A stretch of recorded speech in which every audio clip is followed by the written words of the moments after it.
அனைவருக்கும் அன்பு வணக்கம். இன்றைக்கு ஊருடன் ஒத்துவாழ் அப்படின்னு முடிவு பண்ணிட்டேன். என்னன்னு கேட்குறீங்களா? இந்த கூலி திரைப்படம். நாம மட்டும் அதை பற்றி பேசாமல் இருந்தால் நல்லா இருக்காதுன்னு நினைக்கிறேன். பெரிய பெரிய தலைவர்களெல்லாம் அந்த திரைப்படத்தை பார்க்குறாங்க, அவங்க கருத்தை சொல்கிறாங்க, பாராட்டு மழை பொழிகின்றார்கள்.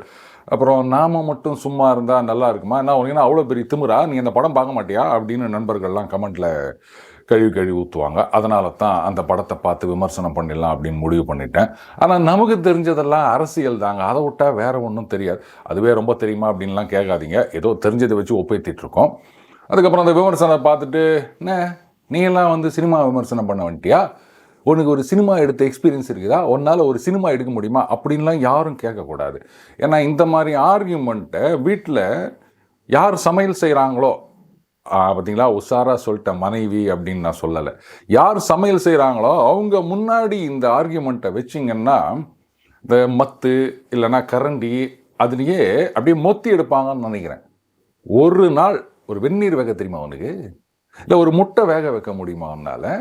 சமையலில் மட்டும் இதில் உப்பு இல்லை, அதில் காரம் இல்லை, இதில் அது சொத்தை இது நொட்டை அப்படின்னு குறை சொல்லின்னுக்கிற, ஒரு நாள் நீ சமைச்சிக்காமிய அப்படின்னு அவங்க திருப்பி கேட்டாங்கன்னா எங்கே கொண்டு போய் மூஞ்ச வச்சுப்பீங்க அப்படின்னு யோசிச்சுட்டு இந்த கேள்வியை கேளுங்க.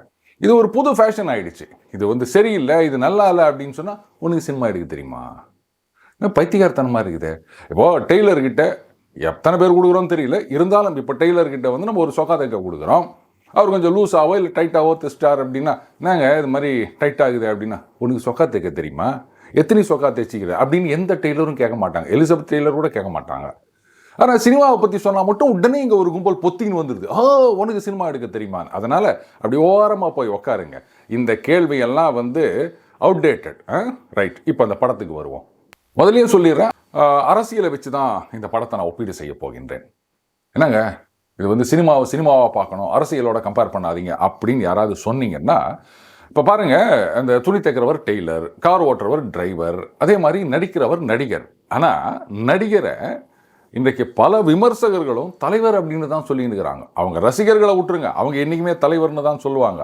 எனக்கு தெரிஞ்சு அரசியலில் இருக்கவங்க தான் தலைவர். ஆனால் அரசியலுக்கே வரமாட்டேன் அப்படின்னு ஓடி போன ஒருத்தரை இன்னும் நீங்கள் தலைவர் அப்படின்னு அரசியலோடு சம்பந்தப்படுத்தியே பேசும்போது இந்த சினிமாவை அரசியலோடு ஒப்பீடு செய்வதில் எந்த விதமான தப்பும் இல்லை அப்படின்னு நான் நினைக்கிறேன். என்ன கரெக்டு தானே? ஓகே, இந்த படம் எப்படி இருக்கின்றது அப்படின்னா, எனக்கு என்னவோ இந்த புள்ளி கூட்டணி தான் ஞாபகம் வருகின்றது. அதில் பார்த்தீங்கன்னா ராகுல் காந்தி அவர் தான் பிரைம் மினிஸ்டரியல் கேண்டிடேட் அப்படின்னு காங்கிரஸ் கட்சியில் எல்லாம் நினச்சின்னுக்கிறாங்க. அவர் ஒருத்தர் தான் ஆல் இண்டியா முழுக்க அப்படியே மக்கள் ஆதரவு பெற்றவர் அப்படின்னும் நினச்சின்னுக்கிறாங்க.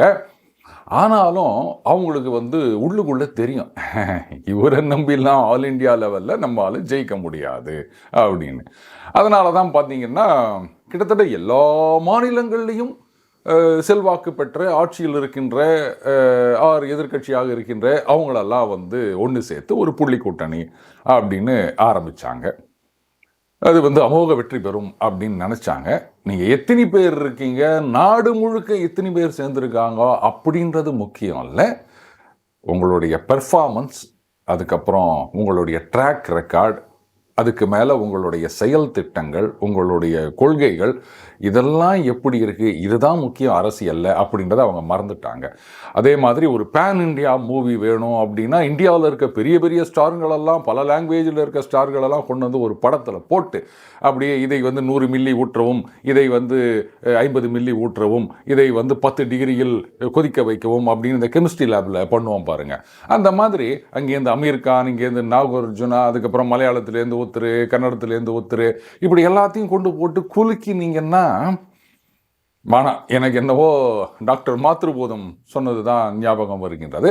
ரைட், இந்த மாதிரிலாம் பண்ணால் அது ஒரு பெரிய பேன் இண்டியா ஃபிலிமாக இருக்காது, புள்ளி கூட்டணி மாதிரி தான் ஆகும் அப்படின்றதுக்கு இந்த கூலி படம் ஒரு உதாரணம் நண்பர்களே. சரி, படம் எப்படிங்க இருக்குது அப்படின்னா, அகைன் எனக்கு ராகுல் காந்தி அவர்கள் தான் நினைவுக்கு வருகின்றார். ராகுல் காந்தியுடைய ஆதரவாளர்கள் அப்படின்னு பார்த்தீங்கன்னா, தலைவர் மாதிரி வருமா அப்படின்னு பயங்கரமாக ஃபயர் விட்டுட்டு தெரிவாங்க. ராகுல் காந்திக்கு வேண்டாதவர்கள், ஏங்க இவரெல்லாம் ஒரு தலைவர்னு ஒரு கும்பல் சுற்றி நிற்குது பாரு அப்படின்வாங்க. சரி, இந்த விருப்பு வெறுப்பு எதுவுமே இல்லாமல் நடுநிலை மக்கள், அட போங்க அவன் பழப்ப பார்க்கணும், நீங்கள் என்ன அவரை பற்றி என்கிட்ட வந்து கேட்டுக்கிறீங்களே அப்படின்வாங்க. அதே மாதிரி தான் இந்த படத்தை பொறுத்த வரைக்கும் ரஜினி ரசிகர்கள் அப்படின்னா மாஸ். அதில் வேற ஒரு ரசிகர் சொல்லிட்டார், நான் பிறக்கும்போது குவா குவான்னு பிறக்கல, கூலி கூலின்னு கத்தின்னு பிறந்தேன் அப்படின்னாரு. ஏன் ஜெயிலர் ஜெயிலர்னு கத்த மாட்டாரா, இல்லை பேட்டை பேட்டைன்னு கத்த மாட்டாரா, அதெல்லாம் எனக்கு தெரியல. ஸோ அந்த மாதிரி ரசிகர்கள் அப்படி தான் சொல்லிக்கினே இருப்பாங்க. எப்படி ராகுல் காந்தியுடைய ஃபாலோயர்ஸ்லாம் வந்து இன்னும் அவர் தான் எதிர்காலத்தின் நம்பிக்கை அப்படின்னு சொல்லிட்டு இருக்காங்களோ அந்த மாதிரி. அண்டு ராகுல் காந்தியை பிடிக்காதவங்க மாதிரியே ரஜினியை பிடிக்காதவர்கள் என்ன பண்ணுவாங்க, அது படம் மரண மொக்கங்க அப்படின்வாங்க. அது உண்மையாக இருந்தால் கூட யாரும் ஏற்றுக்க மாட்டாங்க. அண்டு நிஜமாகவே இந்த நியூட்ரலாக இருக்கின்ற சினிமா ரசிகர்களை கேட்டால் அடப்புவாங்க, எப்படியும் வந்து இன்னும் ஒரு மாதத்துக்குள்ளே ஓடிடியில் இல்லை உலக தொலைக்காட்சிகள் முதல் முறையாக போட போகிறாங்க, அப்போ போய் நான் பார்த்துக்கிறேன் அப்படின்னு ஒதுங்கி போயிட்டாங்க. இதுதான் நிதர்சனம். இதில் பார்த்தீங்கன்னா படம் எப்படி இருக்குன்னு, என்ன சார் படம் இவ்வளோ மாசாக இருக்குது தெரியுமா, அதுவும் முதல் நாள் கலெக்ஷன் தமிழ் படத்துலேயே இதுதான் டாப் அப்படின்வாங்க. அதாவது என்னைக்கு ரிலீஸோ அன்னைக்கு வந்து கவுண்டரில் டிக்கெட் விற்க ஆரம்பிக்கிறாங்க, அதில் இவ்வளோ கலெக்ஷன் அப்படின்னா ஓகே. இதுதான் வந்து படம் ரிலீஸ் ஆகிறதுக்கு முன்னாடியே ஆன்லைனில் ரிசர்வ் பண்ண ஆரம்பிச்சிடுறாங்க. ஏதோ ஒரு சில ரூரல் தேட்டர்களில் வேணால் அந்த கரண்ட் டிக்கெட் அப்படின்னு இருக்கலாம். கிட்டத்தட்ட எல்லாமே வந்து முன்பதிவாகிவிட்டது. அப்போ முன்னாடியே தெரியும். அது ஏன் வந்து ரிலீஸ் அன்னைக்கு வரைக்கும் வச்சுக்கின்னு பார்த்தீங்களா அவ்வளோ கலெக்ஷன் அப்படின்னு. சரி, அப்படியே அவ்வளோ கலெக்ஷன் கூட இருந்துட்டு போட்டாங்க. ஒரு படம் எவ்வளோ கலெக்ஷன் ஆகுது, அதை வச்சு தான் வந்து நல்ல படமா இல்லையா அப்படின்னு முடிவு பண்ணுறதா? அப்படி பார்க்க போனால் தமிழ்நாட்டில் எனக்கு தெரிஞ்சு இந்த பால் தயிர் இதை விட உடனே சொல்லாமே நமக்கு தெரியும், டாஸ்மாகில் தான் வந்து அதிகமாக விற்பனை ஆகின்றது. அப்போ பால் தயிரை விட டாஸ்மாக் தான் வஸ்தி அப்படின்னு சொல்ல முடியுமா? சொல்ல முடியாது. இன்னைக்கு மதுப்பிரியர்கள் அதிகரித்து கொண்டே போகின்றார்கள். சொன்னாலும் ஆச்சரியப்படுவதற்கு ஆமாமா டாஸ்மாக் தான் வஸ்தி அப்படின்னு. அந்த மாதிரி தான் இருக்குது. எவ்வளோ கலெக்ஷன் அப்படின்றத வச்சு பார்த்தீங்களா இது நல்ல படம் அப்படின்னு சொல்கிறது.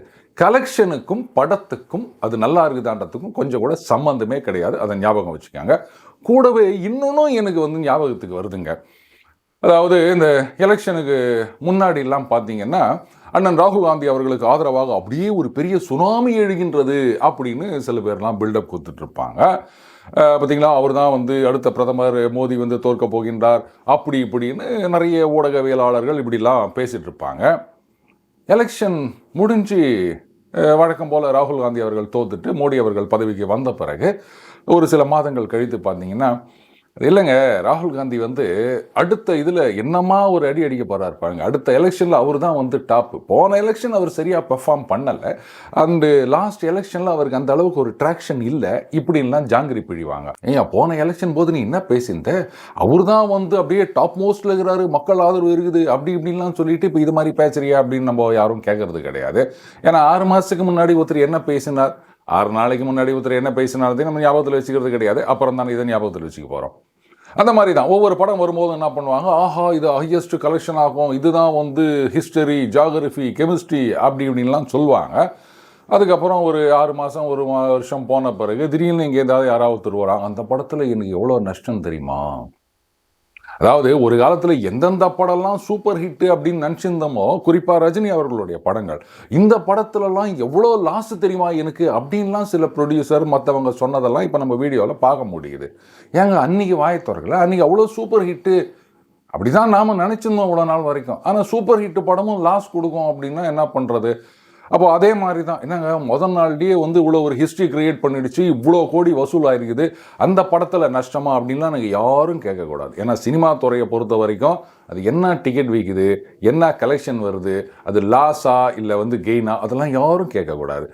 அது ஈடிக்கே தெரியாது புதிர், அது நமக்கு எங்கே தெரிய போகுது. அடுத்தது கதை. சார் இந்த படத்துடைய கதை எப்படி இருக்கின்றது அப்படின்னா, சரி அண்ணன் ராகுல் காந்தி அவர்கள்கிட்ட போயிட்டு உங்களுடைய கொள்கை என்ன அப்படின்னு நம்ம யாராவது கேட்டுக்கிறோமா? அப்பப்போ ஏதாவது ஒரு கோஷத்தை சொல்லுவார், டகால் டகால்னு 4 பேர் மேலே 4 குற்றச்சாட்டுகளை தூக்கி வீசுவார். அதுக்கப்புறம் அது ஆதாரத்தை கொடுங்க அப்படின்னு சொன்னால், நான் பொலிட்டீஷியன், இது நான் சொல்கிறது தான், இதுக்கெல்லாம் நான் ஆதாரம் கொடுக்கணுமா அப்படின்வாரு, கழுத்து போட மாட்டார். இப்படியே தான் ஓடிட்டுருப்பார் இல்லையா? அதே மாதிரி தான் இந்த படத்துலையும் கதை அப்படின்லாம் நீங்கள் போயிட்டு கேட்கக்கூடாது. ரஜினி வரார் அவ்வளோதான், அதுக்கு மேலே என்ன வேணும்? அதில் போய் நீங்கள் கதைதெல்லாம் கேட்டுனுக்கிறீங்க. அது பாட்டுக்கு இருக்கும். ரஜினி வருவார், டாம் டீம்னு 4 பேரை போட்டு அடிப்பார், அது ஏராளமான கொலைகள் நடக்கும். அதில் சில பேர் இதுக்கு ஏன் ஏ சர்டிஃபிகேட் கொடுத்தாங்க அப்படின்னா, வன்முறை இருந்தாலும் ஏ சர்டிஃபிகேட் கொடுப்பாங்க. அதை ஞாபகம் வச்சுக்கணும். அவ்வளோதான். ரஜினி அதை பார்க்கறதுக்கு தானே வந்து ரசிகர்கள் வராங்க. ரசிகர்களுக்காக மட்டும்தானே படம் எடுக்கிறாங்க.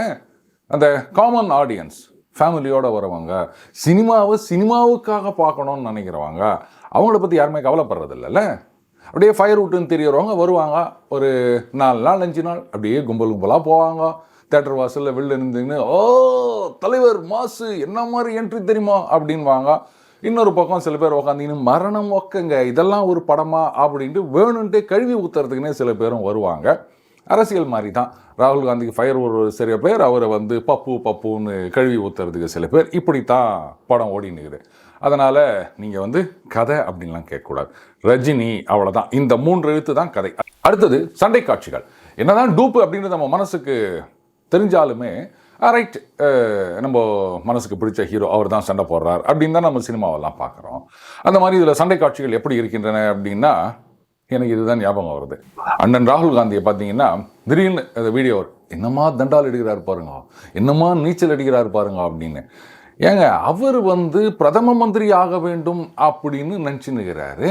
அதுக்கும் வந்து தண்டால் எடுக்கிறது, பஸ்கி எடுக்கிறது, நீச்சல் அடிக்கிறதுக்கும் என்ன சம்மந்தம் அப்படின்னு யாரும் யோசிச்சதா தெரியல.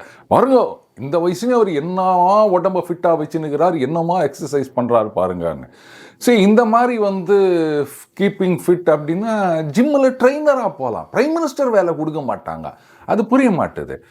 அதே மாதிரி தான் இங்கே பார்த்தீங்கன்னா பாருங்க, தலைவர் வந்து இந்த வயசுலேயும் என்னமா அப்படியே சும்மா பூந்து விளாட்றார் சண்டை காட்சியில் அப்படின்னு. சரி, அது டூப்பு அப்படின்னு எடுத்துக்கினாலும் அது அவர் நடைய பாருங்க, என்னமா ஒரு மாஸ் இன்ட்ரோ அப்படின்னு.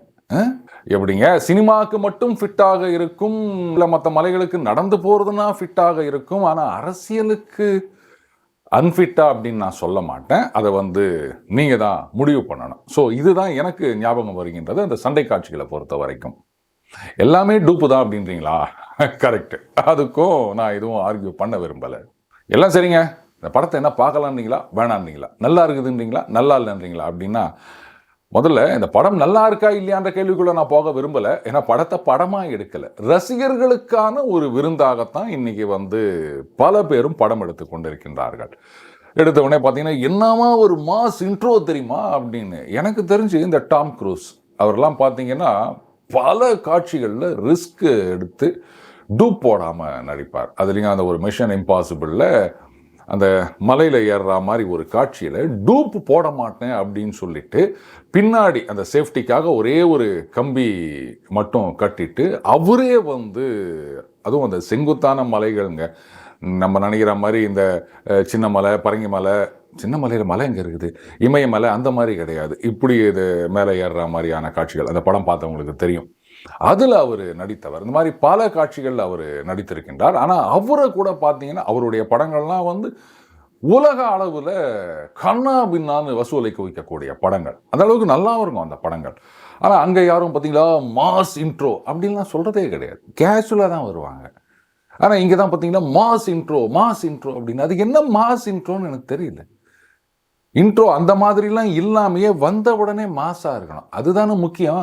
இவங்களே வந்து பேக்ரவுண்டில் ஒரு மியூசிக் போடுறது, குக்கும் பிக்கும் அப்படின்றது, இப்படிலாம் பண்ணி பில்டப்பு கொடுத்து அப்புறம் ஒரு மாஸ் ஹீரோ அப்படின்னா மறுபடியும் எனக்கு ராகுல் காந்தி அவர்கள் தான் நினைவுக்கு வருகின்றது. சரி, ரைட், விடுங்க. பார்க்கலாமா வேணாமா அப்படின்னா, நீங்கள் ரஜினி ரசிகராக இருந்தால் இந்த கேள்வியெல்லாம் யாருமே கேட்கவே மாட்டீங்க. நேராக போய் படத்தை பார்த்துட்டு வந்துடுவீங்க. ஏன்னா நீங்கள் பார்க்க போகிறது படம் இல்லை, ரஜினியை, அவ்வளோதான். நீங்கள் ரஜினிக்கு எதிரான கருத்துடையராக இருந்தால் அந்த படம் நல்லா இருக்குன்னு நான் சொன்னாலும் நீங்கள் பார்க்க போகிறது கிடையாது. அதெல்லாம் எவன் பார்ப்பான் அப்படின்னு போகிறீங்க.